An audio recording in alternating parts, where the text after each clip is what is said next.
ada lebih dari 13 federasi serikat pekerja tingkat nasional.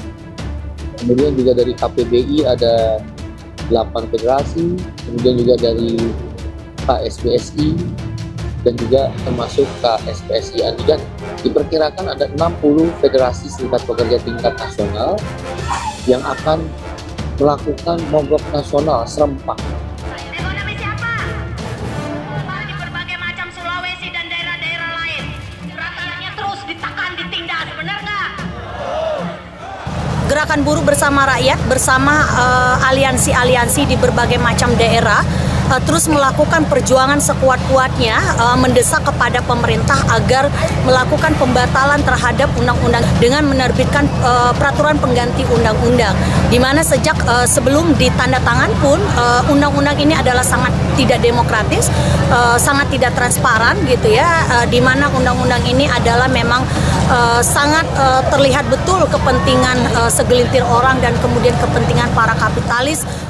Ya, seperti biasa memang Mbak, setiap ini kan sudah jadi agenda tahunan ya, asal ada penentuan upah minimum yang akan ditetapkan dan yang sudah ditetapkan untuk tahun depan. Memang ada ketidakpuasan lah, wajar karena di satu sisi memang kita bahwa pandemi ini kan sudah lama juga, hampir 2 tahunan menghantam perekonomian dan memang berdampak kepada ketenagakerjaan. Kembali lagi ke penetapan upah minimum tadi, itu saya kira juga sudah berdasarkan kesepakatan kita bersama. Jadi tidak serta-merta pemerintah, dalam hal ini pemerintah daerah, Pak Gubernur, itu menetapkannya, tidak. Agak susah diterima karena memang ada hanya kenaikannya di bawah 50.000 ya. Berkah di balik demo buruh di depan gedung DPR, pedagang kecipratan untung.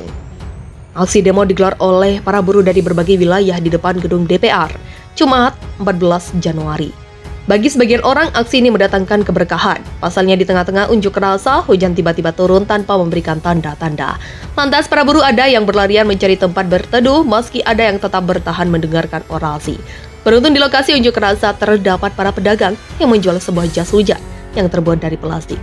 Suryono, seorang penjual jas hujan, mengaku barang yang ia jajakan lalu laku dibeli para pengunjuk rasa. Belum dihitung tadi laku berapa, tapi pas hujan deras tadi lumayan banyak yang beli, kata Suryono saat diwawancarai di lokasi.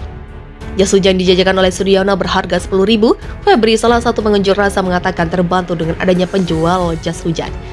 Kita akan bawa barang kayak handphone dan dompet, jadi lebih juga supaya tidak rusak, kata Febri. Hal serupa dengan Suryono, Nur Hidayat, salah satu pedagang air minum, juga mengaku merasa terbantu dengan adanya aksi unjuk rasa ini. Orang demo kan pasti haus, butuh minum.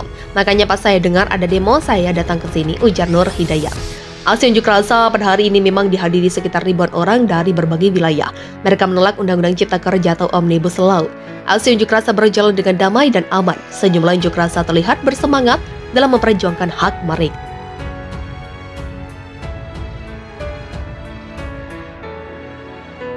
Ada demo buruh, jalan depan gedung DPR macet total. Sejumlah serikat buruh menggelar aksi demonstrasi di depan gedung DPR Jakarta, Jumat 14 Januari. Salah satu tuntutan mereka adalah menolak adanya Undang-Undang Cipta Kerja. Pantauan Kompas TV di lokasi terlihat ratusan buruh itu memadati Jalan Gatot Subroto yang mengarah ke Selipi. Beberapa mobil komando pun terparkir di depan gedung parlemen. Ratusan buruh yang berkerumun itu hampir memenuhi ruas Jalan Gatot Subroto. Jakarta Pusat akhirnya menumpukan kendaraan terjadi di kawasan tersebut. Mobil dan motor hanya bisa menggunakan satu ruas jalur. Kendaraan roda 2 dan 4 yang melintasi di sana hanya bisa memacu kecepatannya sekitar 10 km per jam. Aparat kepolisian pun mengizinkan pengendara untuk menggunakan jalur Transjakarta demi mengurai kemacetan di Jalan Gatot Subroto. Sebelumnya, Presiden Partai Buruh Said Iqbal menyampaikan, ribuan buruh dari Jabodetabek menggelar aksi demonstrasi di depan gedung DPR RI. Aksi diorganisir oleh Partai Buruh bersama organisasi serikat pendukungnya yang terdiri dari KSPI, ORI, KPBI, SPI, Jala PRT, Buruh Migran, Urbanpor, Konsortium, Guru Tenaga Honorer, Organisasi Perempuan Percaya, dan 60 federasi serikat pekerja di tingkat nasional, kata Said. Menurutnya, aksi ini mengusung 4 tuntutan pertama dan yang utama adalah menolak Omnibus Law, Undang-Undang Cipta Kerja. Kedua, seakan rancangan Undang-Undang Perlindungan Pekerja Rumah Tangga. Ketiga, revisi surat keputusan gubernur terkait dengan upah minimum kabupaten kota tahun 2022. Sedangkan yang keempat, revisi Undang-Undang Komisi Pemberantasan Korupsi. Aksi ini juga serempak dilakukan di puluhan provinsi yang lain seperti Jawa Timur, Jawa Tengah, Sumatera Utara, Kepulauan Riau, Sumatera Selatan, dan provinsi lainnya. Begitulah kata Said.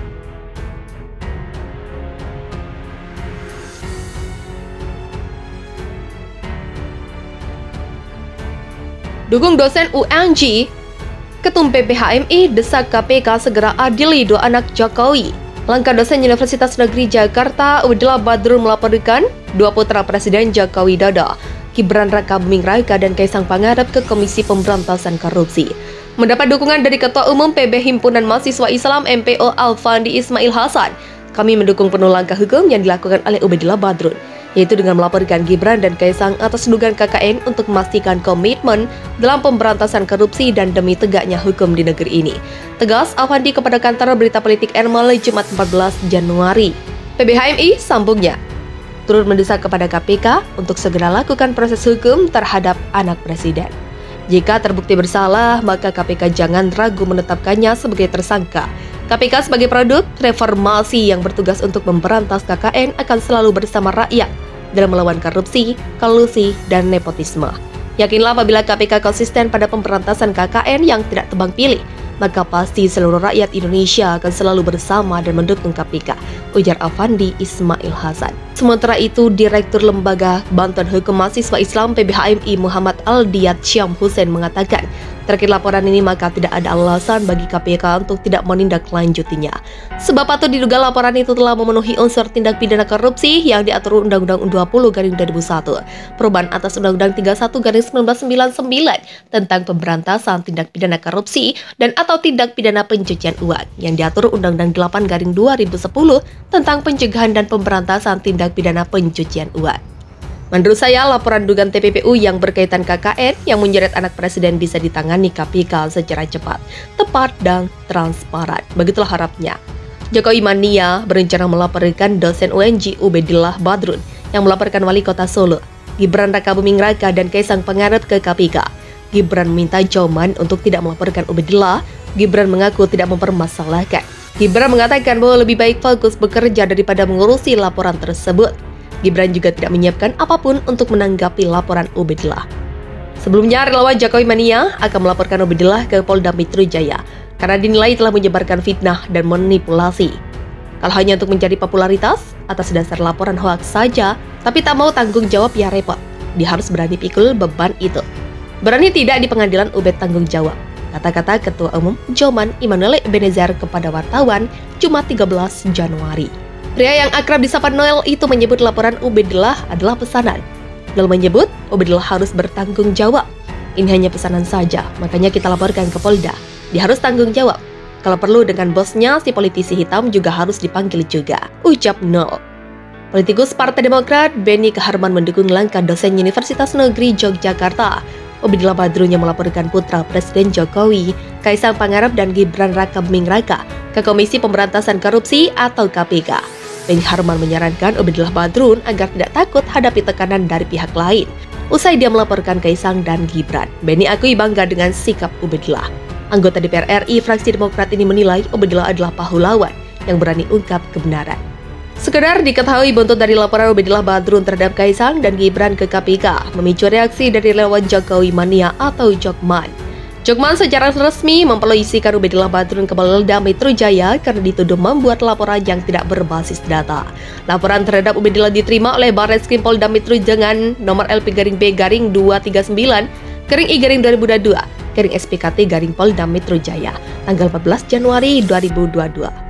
Ketua Umum Relawan Jokowi Mania Immanuel Ebenezer menyayangkan Ubaidillah yang merupakan seorang dosen memberikan laporan yang tidak berbasis data.